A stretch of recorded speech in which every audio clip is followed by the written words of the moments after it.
Sibling. Noun. Definition: each of two or more children or offspring having one or both parents in common, a brother or a sister. Types of siblings: full siblings, brothers or sisters who share the exact same biological mother and biological father. Half siblings, individuals who share only one biological parent, either the same mother or the same father. Step siblings, children who share no biological connection, but whose parents are married or partnered with each other. Adoptive/foster siblings, individuals raised in the same family unit without a biological connection recognized legally or socially as siblings. When it comes to Toby Fox's dozens upon dozens of well-written characters, there are two characters that I think everyone can agree that they are the Toby Fox siblings. From the game they come from, they are stupidly important to the plot, both in-game and out. And they're going to be really important in future chapters of Deltarune. Huh? Oh, wait, what? Hold on. What was that? What? Oh, you thought I was... Oh, no. We're talking about Papyrus today.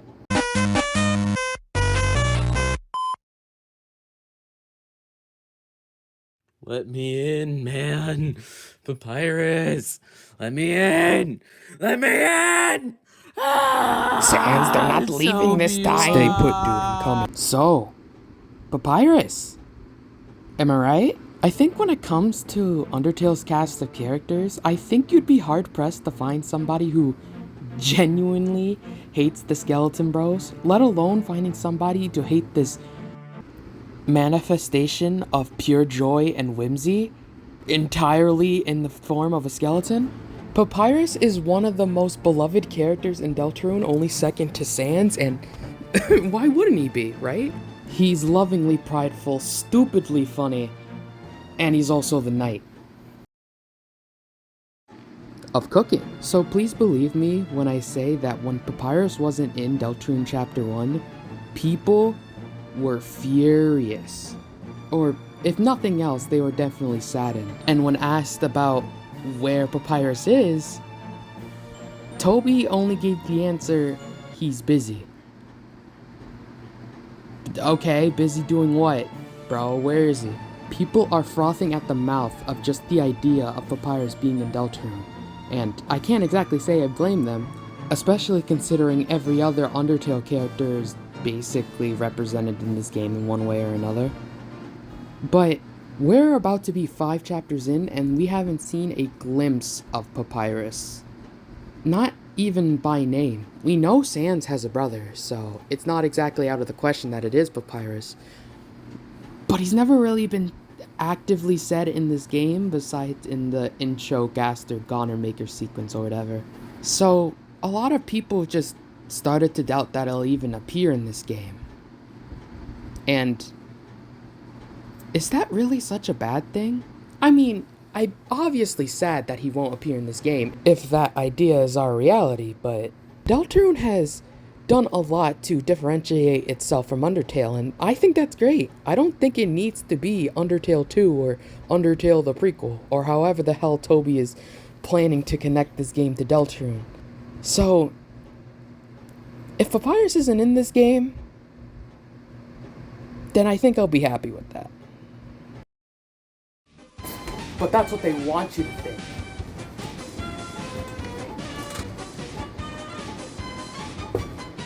It's come to my attention that Papyrus might be in this game. And I'm gonna figure it out. This is the engraved in bone theory. Also, yes, it's called ELI'S engraved in bone theory. If you are going to mention my theory in your video, you gotta say my name. Give me my credits, asshole. Okay, enough jokes. We are actually going to talk about Papyrus today. And why not? He's the GOAT. But on top of that, though, we're also going to talk about general predictions on the future of this game, specifically in chapters 6 and 5. But before we get into any of that, I do actually have some things to say first, so I'm going to go a little unedited for a sec. 3 things. So, back in my Undertale video, I brought up the situation regarding Beethovenus and the entire tsunderswap team. Like in the last video, I do use a lot of tsunderswap footage and music here, so I just think it'd be wrong that I wouldn't give you guys any updates on that. Honestly, I probably wouldn't even be giving this update if I didn't have anything to bring up in the first place. But a few days after I uploaded my Undertale video, they did actually make a statement regarding the goings-on with Beethovenus and their whole situation. For those who didn't know or didn't look at neither the beginning of my video nor my post about it, Beethovenus was wrongfully reported and banned off of Discord for stuff they didn't do. And even though everybody was complaining about it, Discord apparently looked at it again and they said that the ban is going to stay in place permanently. Now, I'm not going to make this a bigger deal than it probably has to be. In fear I might say something stupid, but also because, well, the tsunderswap team is going to continue development while Beethovenus takes a long-deserved break. But with the way I'm wording this, you could probably tell how I feel about that. I just wish that they were able to take a break on their own terms and not be forced out of it. I'm basically bringing this all up so you can support Beethovenus, support the tsunderswap team, and also just in general support your favorite fan game creators and indie creators, because stuff like this happens all the time, and sometimes it even slips through the cracks. So, get the word out there, help the tsunderswap team and Beethovenus whenever you can, and just show them support. They really could use it after the whole clusterfuck of whatever's going on here. But that's all I really gotta say about that, so sorry. Now, with that out of the way, I'm going to talk about something that's a little less important, but still just as important in my eyes.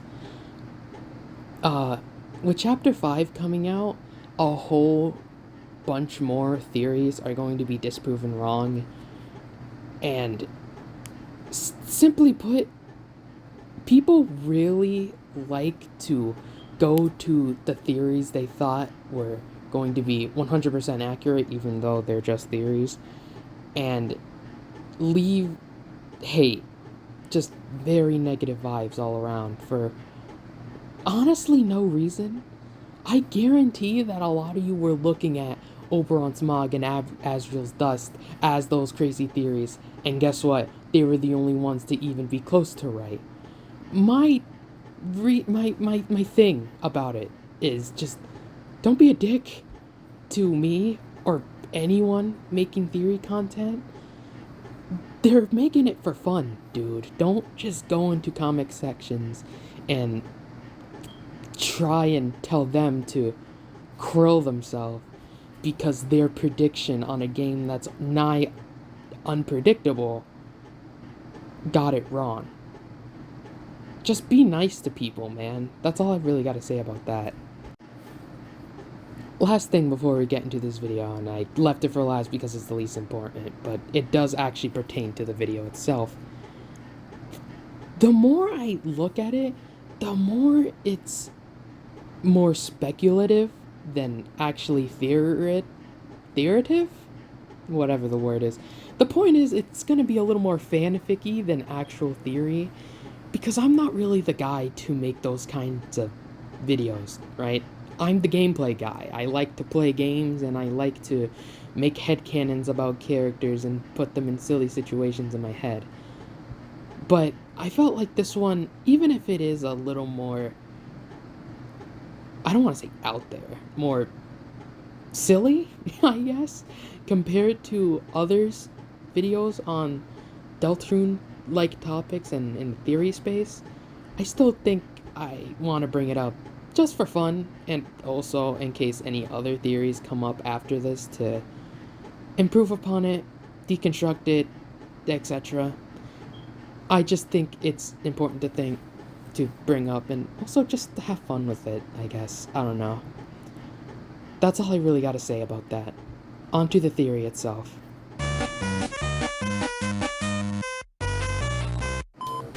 I know the title of this segment kind of sounds a little weird.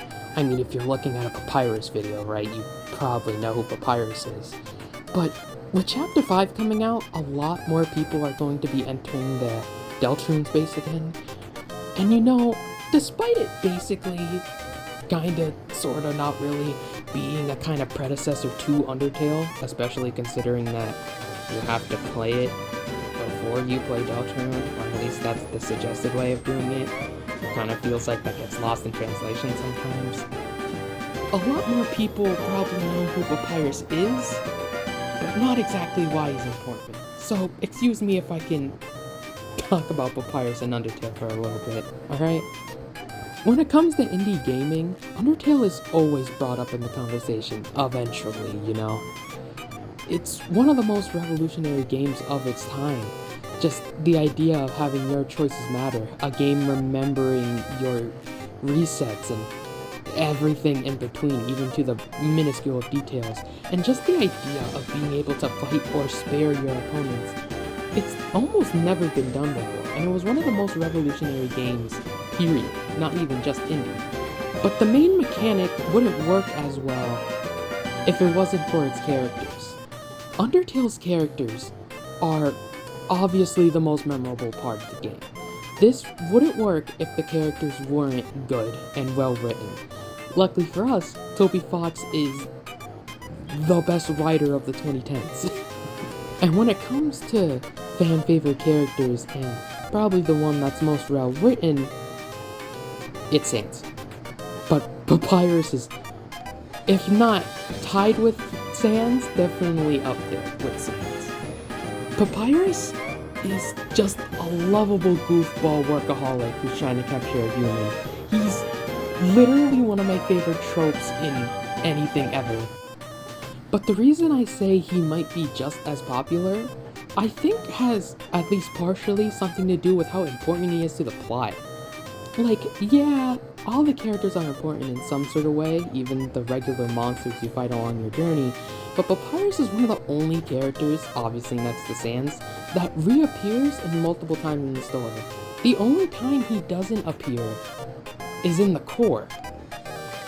That's like one of the only times off the top of my head that I think he doesn't appear in. So, obviously, he's pretty fucking important.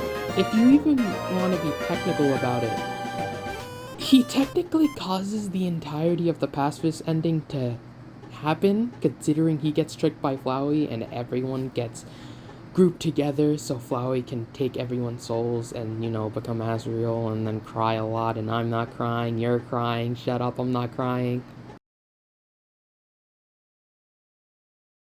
So yeah, he's pretty fucking important. This wasn't supposed to be an in-depth look on Papyrus. I think there's thousands of different videos that can do it better than me. Hell, I bet the guy who dubbed the fucking Chris comic at the beginning can do it better than me.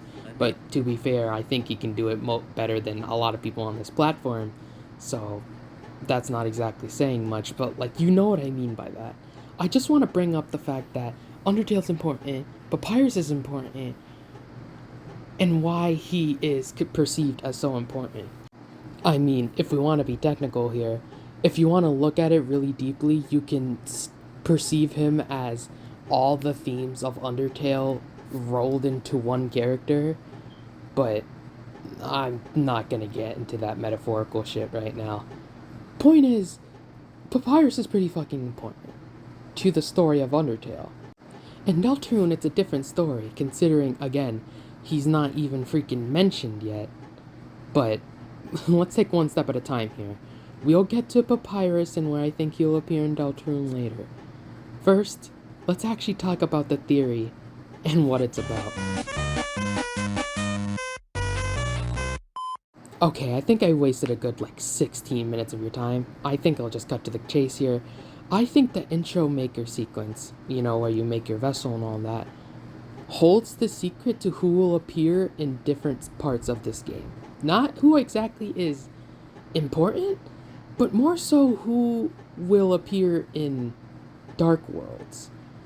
I got this specific idea after watching a specific GOAT in the Undertale theory space, CammyboiG. Here's the clip if you want to see it.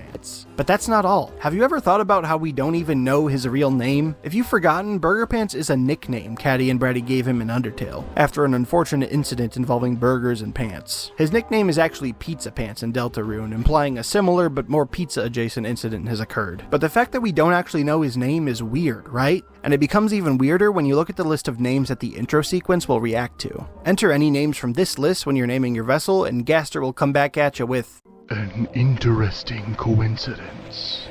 This list includes almost all the Talk Sprite havers in town, but also strangely goes out of its way to include QC, who doesn't have a Talk Sprite, and Gerson, who, as previously mentioned, is fucking dead. You know who isn't on this list? Alvin and Burgerpants. I don't even know what to make of that information, but it is weird, right? Also, by the way, the more I watched this video, because I do actually re-watch this video a lot, please watch CammyboiG. He's actually really funny to watch and honestly just really good at theorizing. Maybe not specifically with his first ones, growing pains and all that, but toilet theory is one of the most brought up of his videos, and it's just really funny to me that he has the same memeability of theory names as Spooky Dude, I guess. But the reason I bring this up is, I don't know, I kind of feel like this theory slowly became more of a video, of that video than I intended it to. This really only became apparent when I watched it recently-ish, so sorry, Cammy, I kind of took your whole style by complete accident, even though it was just supposed to be an inspiration for the theory in general. But I'm getting off track. Stay on track, Elijah, stay on track. You gotta make this book. But besides everything I mentioned, the actual reason why I bring this up is because, well, yeah, it is kind of fucking weird, right? Back when this came out, chapter 3 and 4 hadn't even came out yet. So back then, I didn't really have an answer for that, especially considering that it was such a random array of characters. Now, I feel like there's an important thing to bring up here, and it's not the characters who are here. I feel like it's more important to show who isn't here, because the characters who are here, rather than who aren't here, are incredibly interesting to me, and that's what led me down this whole fucking whiteboard in the first place. Let's just start off with the most important one. I threw the red marker. There are no... Okay, this one's kind of shitty, but there's no darkeners. Absolutely zero. Which is weird, right? Especially considering one of them is our main protagonist. He's part of the prophecy. That's weird. Because of how important Darkeners are to this entire story, considering that they're the main population of characters we meet in each chapter, you'd think they'd be a little more prominent, right? It's not like Undertale. A lot of monsters are acquitted and straight up not mentioned in the Darkener's place. None of them have a very interesting.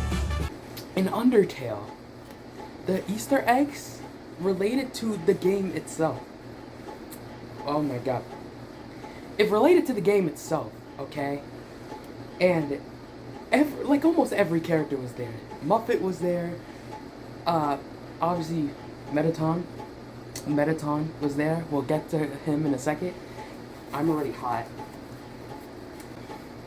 A lot of characters related to, Undertale appeared in that. There was a bunch of them.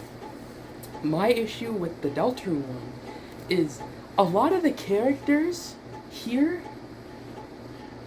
are kind of random. And the main thing that really made me think about this is the fact Noelle is here and Rudy is here, but Des and Carol are not. I just think that's interesting. Considering that both of the knight candidates aren't here, which kind of implies that the knight is not related to the dark world somehow. Unless Rudy was...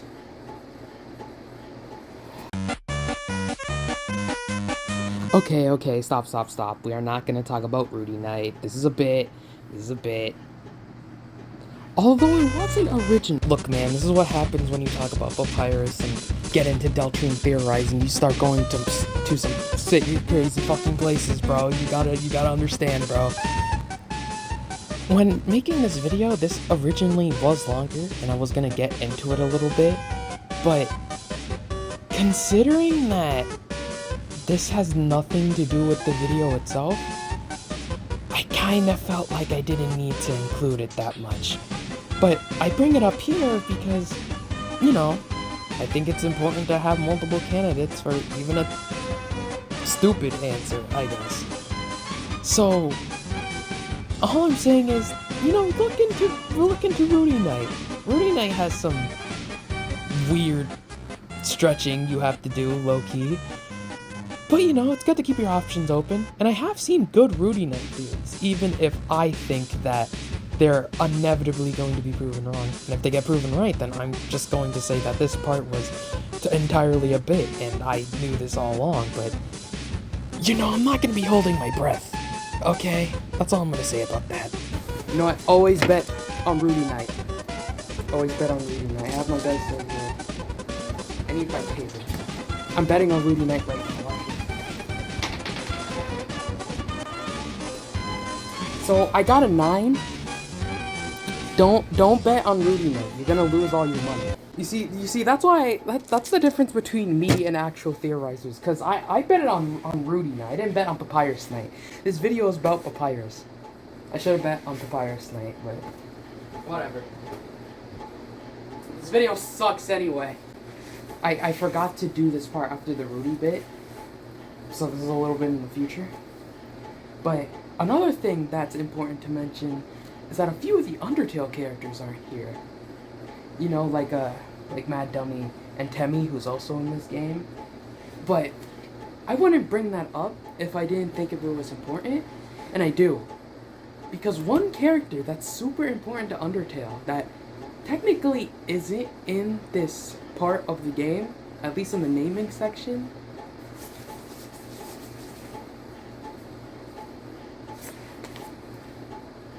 is Mettaton.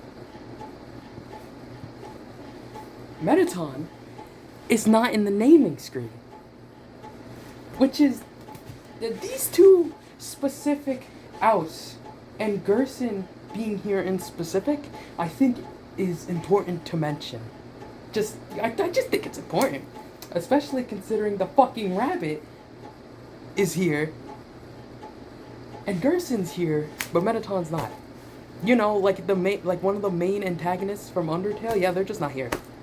It's Mettaton's specific outing that really led me down this cavalcade of fuckery in the first place, because, dude, the main antagonist from Undertale is not here, but a dead guy was?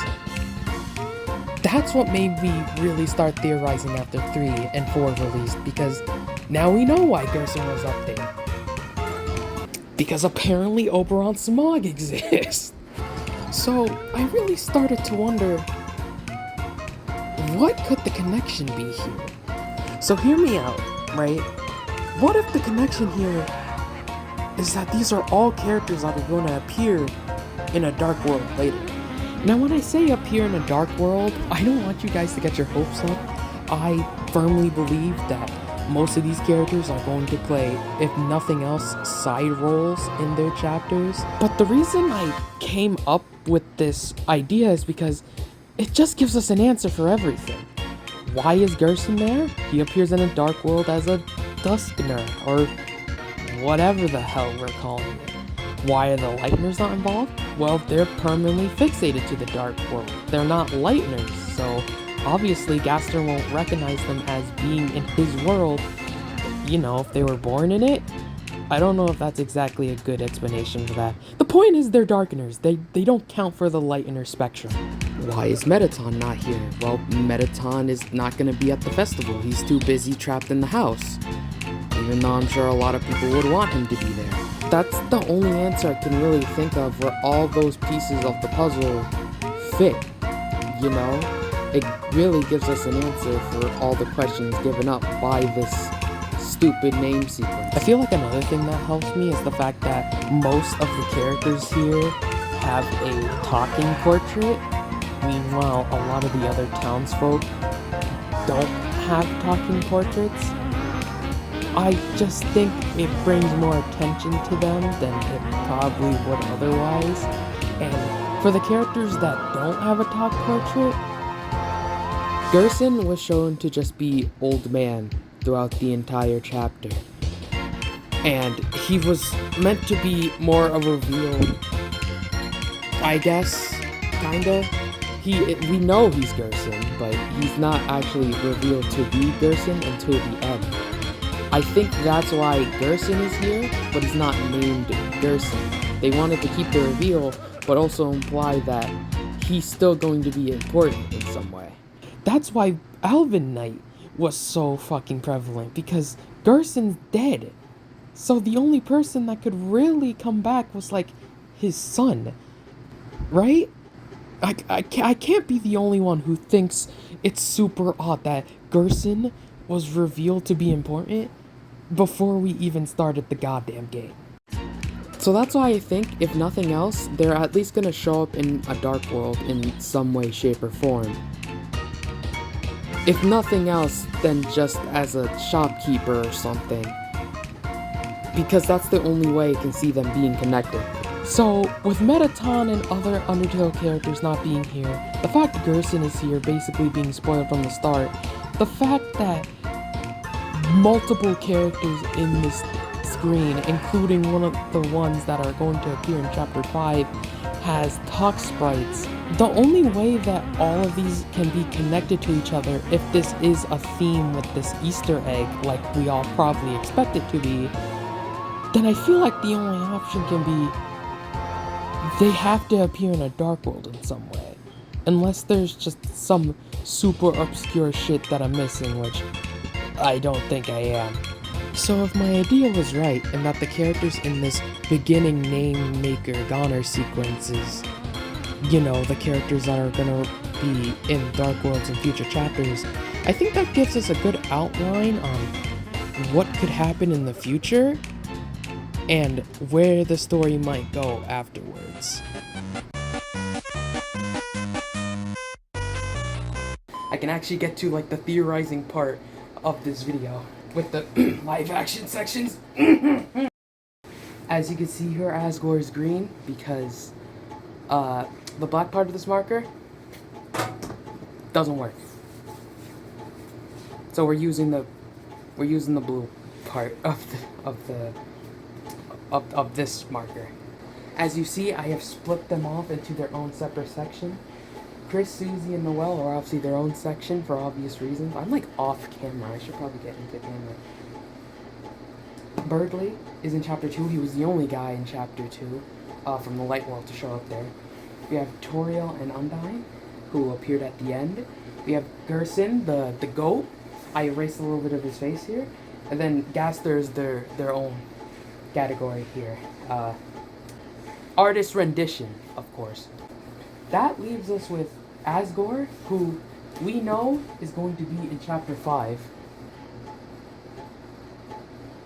Alphys and Sans. That's my pick for the Dark World. I've seen a lot of Carol on my timeline, a lot of like a Carol theory floating around. I haven't watched it because I wanted to make this video first so I don't get poisoned by any other theory of this caliber, but I've seen it and I think it's interesting. I haven't seen it, so I'm obviously not going to give my take on it. But this is what I got. This is the kind of stuff that this is what I suspect. If you asked me not even like 2 weeks ago if I had an idea for this dark world, I would not have been able to give you an answer. I probably would have said some stupid shit along the lines of, oh, we're gonna go to Flower King and we're going to... I do have an idea on if the festival is tomorrow, what specifics of the festival are going to appear in Chapter 5. If you're wondering, I actually think that Chapter 6 and Chapter 5 Dark Worlds are going to take place on the same day. One being in Chapter 5 in the daytime at Flower King, and one at night with the festival Dark World, but I'll get to that in a minute. But now with Chapter 5, you know, literally being tomorrow, honestly, probably when I'm recording and uploading this, then we do actually have a relatively good idea on what Chapter 5 holds. So, excuse me while I watch the Chapter 5 video again, frame by frame. There's this flower pot guy. I theorized to my friend that did the opening scene that this could be Asgore. My friend said it might just be a general, just regular guy, like one of the king's guards or whatever, considering this is Asgore. But I don't know. He's hitting the pose and everything, and honestly, he looks more like a mini boss, if anything. There's also the fact that I almost called them Asriel. Ralsei seems to be edited in here. There's a lot of debate of that going on online right now with Asriel. Ralsei, I'm so fucking tired, it's almost 5 o'clock, I'm sorry, is edited in. And if that's the case, that could imply that this is a more important scene than it leads on. Or Ralsei is just kidnapped for most of the chapter, or Ralsei is just replaced with somebody else. I don't know. I guess we'll find out if this is Asgore or not. There's obviously the Omega Flowey attack. I don't know what I have to say about that, but yeah, that's definitely not scary at all. I don't fucking know what you're talking about. It's not weird. Also, obvious stuff is obvious. We're meeting Asgore in a very Japanese part of his life. So there's that. I think it's pretty obvious that we're gonna be playing around in Flower King, like I suspected, but specifically how is still kind of up in the air. If I had to give my take, again, I think Chapter 5 is gonna take place during the day. Specifically how? I don't know. But I think what's gonna end up happening is we're gonna go to Flower King, we're gonna get put into that dark world, and whatever happens in that chapter is all gonna take place during the day.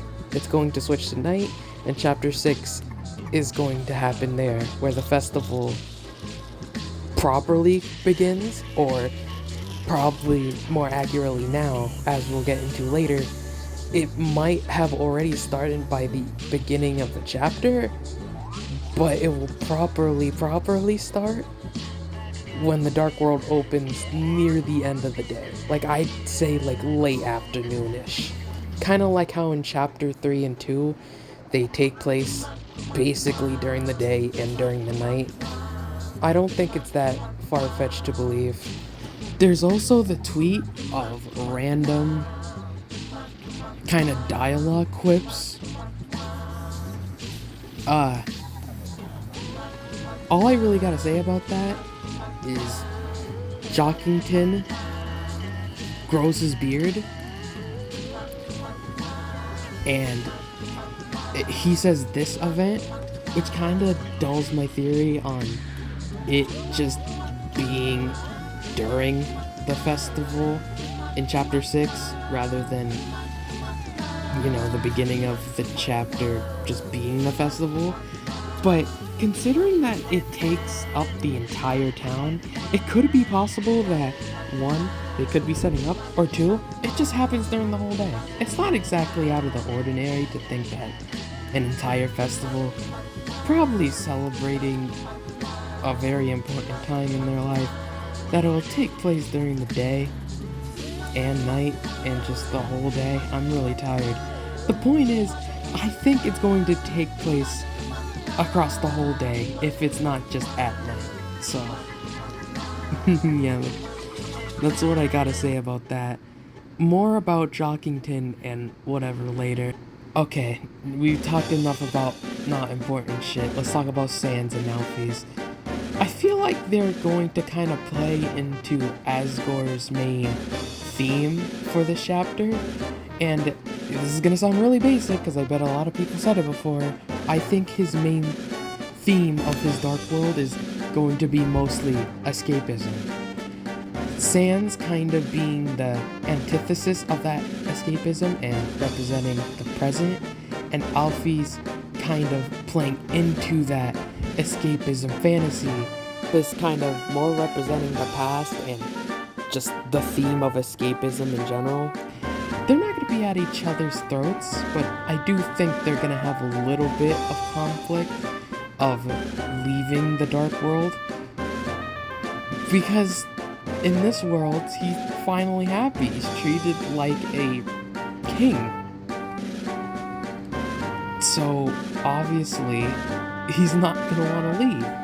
There's also Gerson, where he's recapping Lord of the Hammer, and there's the whole thing of the field in pink and gold, and being charred with an inferno of jealousy. And I don't think it's going to be an inferno, per se, considering that this is supposed to be more metaphorical than literal. Like the rest of the Lord of the Hammer text lines, I think it'd just be weird to have only one of them be normal and be pretty literal with you, while the rest of them are clearly meant to be some sort of parallel in a way. No matter how you look at the first 4 chapters, they are not representative of the actual chapters we played through, but they do represent what those chapters are basically meant to be, in a way, kind of in a, again, metaphorical sense. So if it is a field of pink and gold that is charred with an inferno of jealousy, like Gerson says, that probably means whoever is manipulating him, whether that be Flowey or friend or whatever, is probably just going to play into like, oh dude, he's boning your wife, bro. That's not cool, bro. You should kill him. You should make him die. And considering Alphys may or may not have made this world herself, considering she gave Asgore comic books, which I can get into a whole conversation on if those are comic books or manga, like I suspect they are. But this video needs to go up before Chapter 5 releases, so I'm just going to leave it at, I think they're comic books, because I don't think it makes sense for Alphys to lie about something so stupid. And it's probably going to be something else entirely. But if they happen to be manga, then I just want to say, I called it, but I don't like that I did. Chapter 7 is kind of fucked up.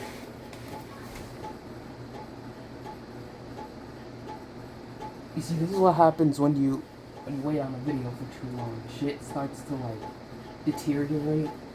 Next up, I think it's the part that we're all waiting for, chapter 6. And I'm gonna be blunt here. I think most of the characters here are going to appear in chapter 6. Just straight up. Papyrus, Caddy and Jockington, everybody here. Even Azrael.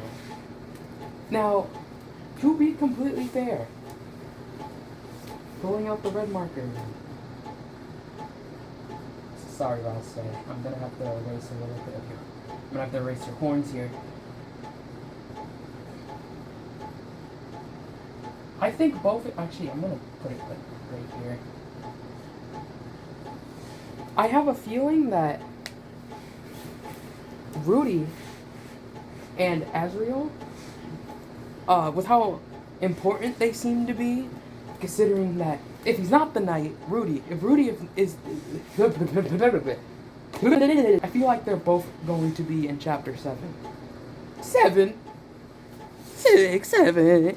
I'm gonna kill myself. I feel like these two are going to be at the end of chapter 7, because if Rudy isn't the knight, which he probably isn't, he's going to die. And even if he is the knight, he's probably going to die. Either way, he's going to die. So his importance to the story is probably going to appear either in the chapter, like near the end, or just at the end of the chapter to set up whatever's happening in chapter 7, you know? You can tell how fucked up this video is when I had to record separate parts multiple separate times. I don't know why I said it like that. I meant to say that he could either die at the end of chapter 7 during chapter 6 or just be important in chapter 7 when he dies. Can you tell that I am so not qualified for this YouTube shit? And Azrael, I feel like he'd just be the perfect like ending stinger, because imagine playing chapter 6. You just went through the whole entire rigmarole of everything. You're fighting the knight, and Azrael comes home. Not only that, but Sans says that maybe you'll see my brother when your brother gets home.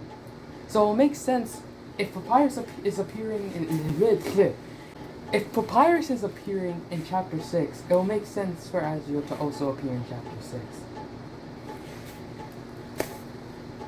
Fuck. Now that we have given my predictions to when they'll appear, think it's overdue. But first I'm taking off my hoodie.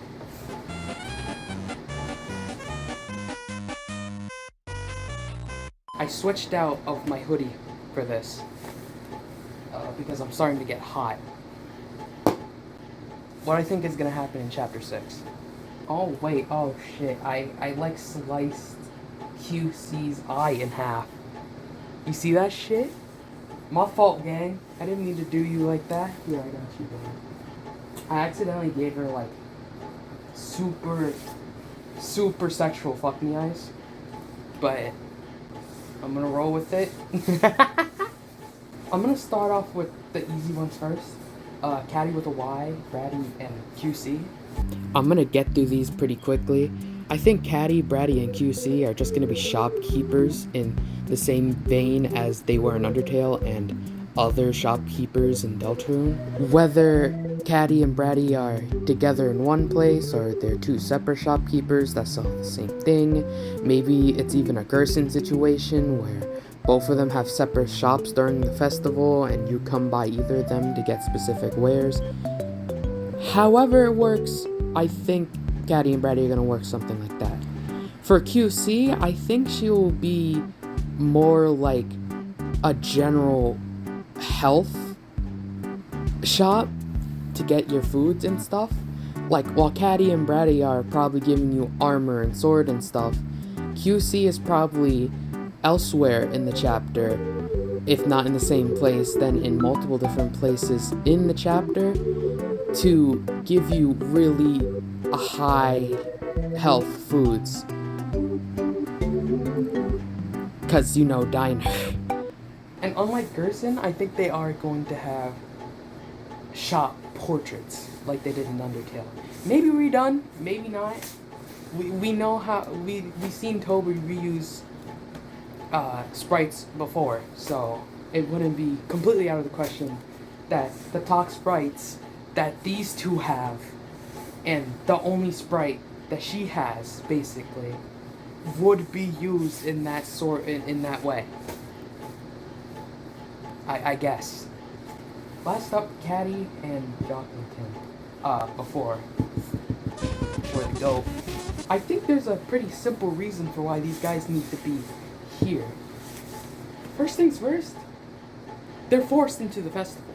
The reason they're here is because the entire town has to be related to the festival, which kind of brings up the question if that means any other character can be brought up into this chapter, and I think it's a possibility. I don't see why not, especially considering one of them is bound to reappear again.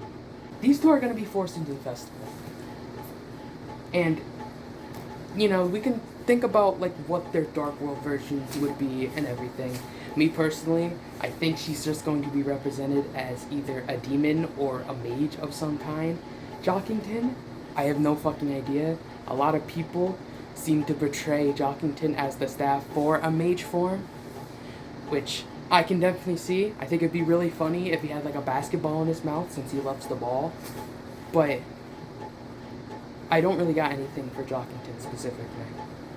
I'm gonna be honest with you guys, I don't know who I'm more excited to talk about in this theory. Papyrus, who this video was made for, or Caddy and Jockington.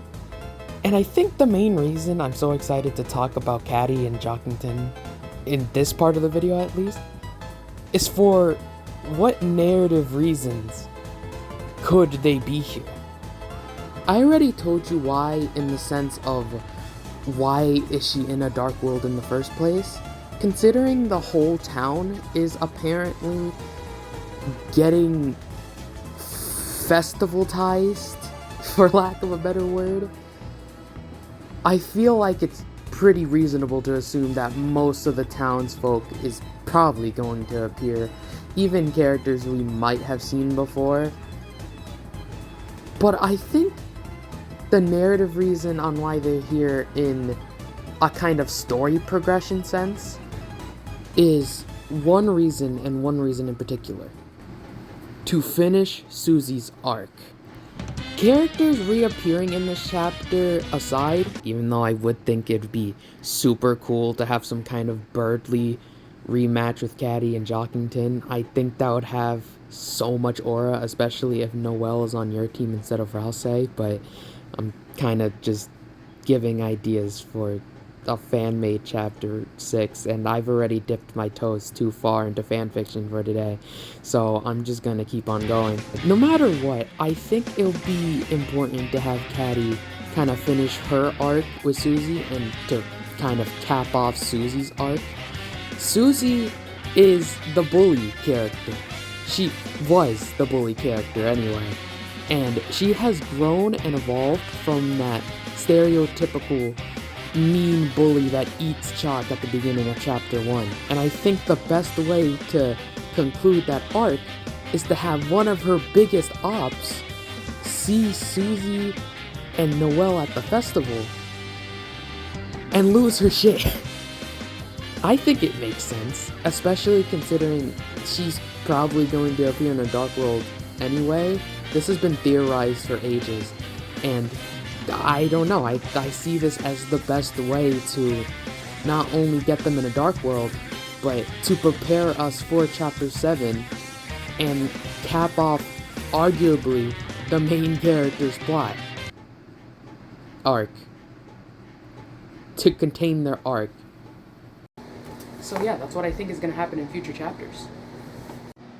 I'm aware none of these are exactly mind-blowing, and I'm also aware that I didn't bring up something like how long did it take to make her smile, which may or may not get an answer in just a few hours, because as the time of the recording, it is Deltarune tomorrow, so we may or may not get more information on that. If there is any more information on that, when I'm about to upload this, I'll put the text right here. My point with this video wasn't exactly to blow your mind per se, especially with how this theory is kind of structured, but to more give you hope that your favorite character might appear in a dark world. That's pretty cool, right? I don't know, man. That's all I got.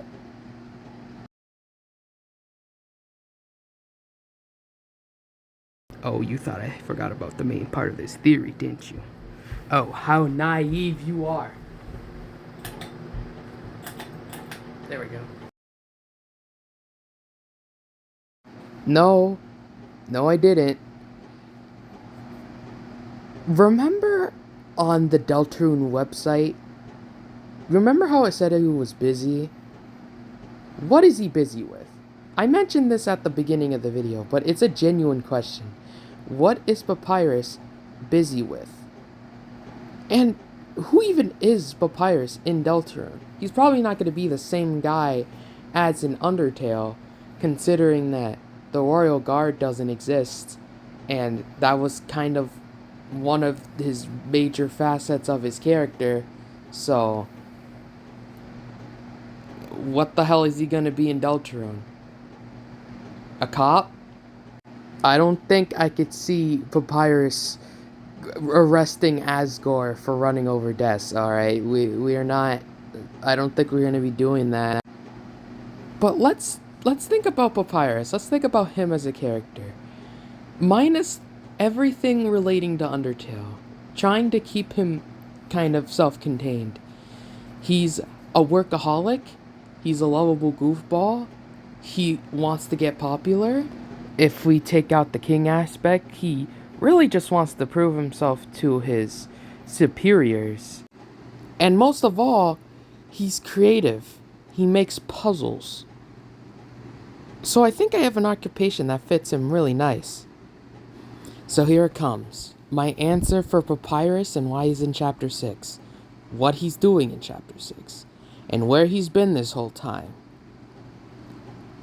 Here's my answer.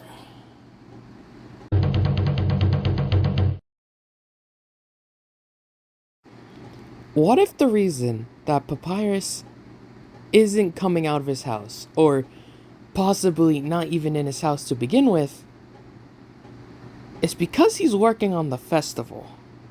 I don't know how common that theory is that he's working on the festival. I personally haven't seen it. I might be the first one to say it, but I'm not exactly sure.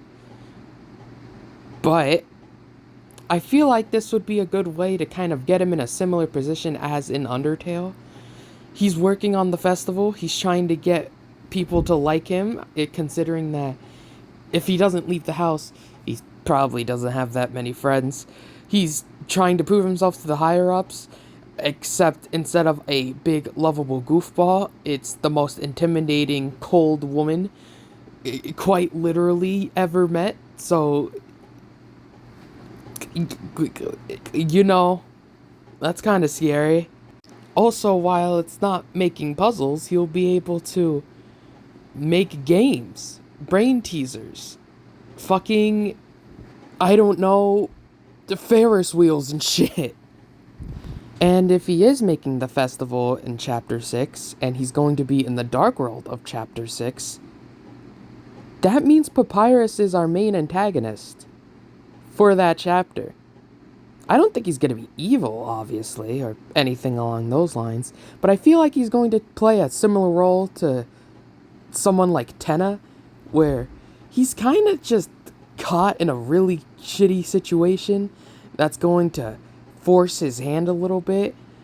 But unlike Tenna, I think he's not going to be as evil about it. I feel like he's still going to be very playful and kind of unintentionally evil, rather than evil mastermind Papyrus. With all that being said, this part is only as long as, like, the Jockington part. The Asgore part that I wasn't even thinking about that much is longer than any other segment in this video. And for Papyrus, the character I basically made this whole video for, he only has like a few minutes to his name. And I don't really like that. So, if you could indulge me for a little bit longer, which if you've been here for an hour, you probably will, hopefully. I would like you to close your eyes. Just imagine with me real quick.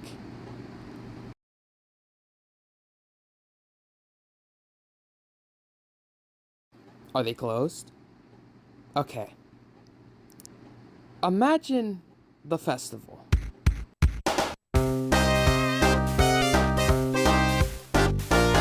Imagine Chris and Susie at the festival after meeting up with each other, just hanging out, talking about their adventures so far, being able to get over any obstacle. And while she's happy to be able to go on these crazy adventures, it's good to just kick back, relax, you know? Until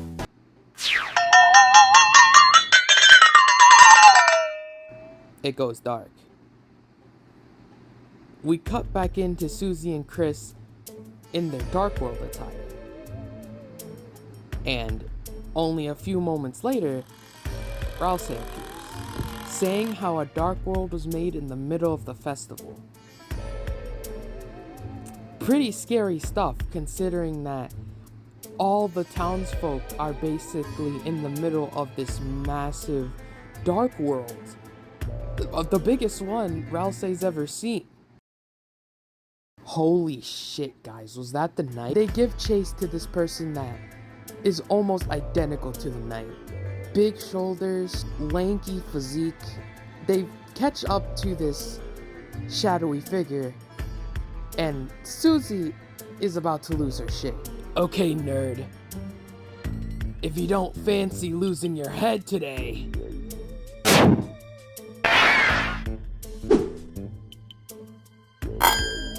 you better tell us who you are, or you're about to get this axe up your ass. Hey, stop laughing! What's so freaking funny?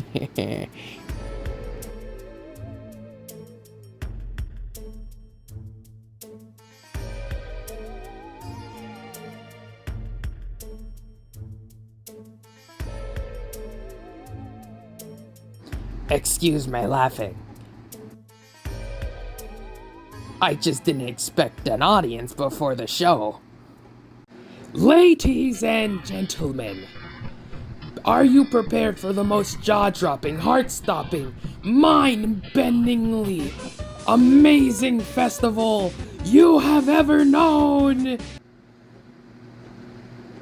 I will be your ringmaster for the evening, the Great Papyrus.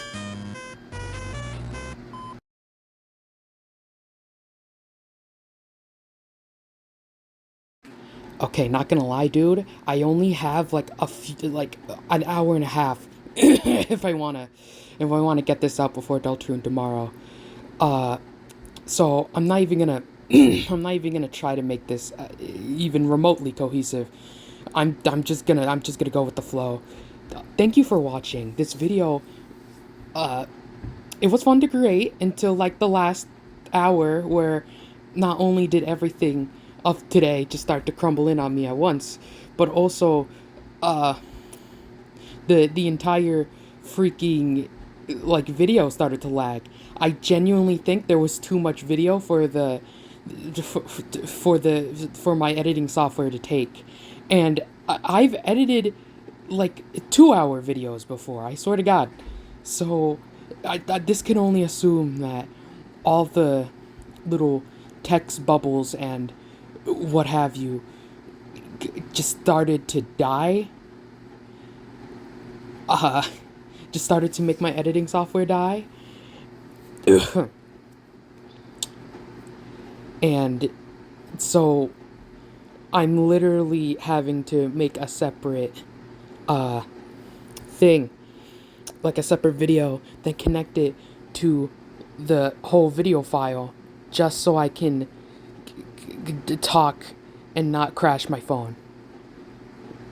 So go follow Michael. He's the guy who did the epic Susie art and voiced Chris at the beginning. He's awesome.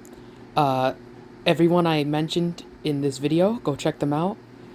And I'll see you guys when chapter 5 releases, bro. I'll see you guys later.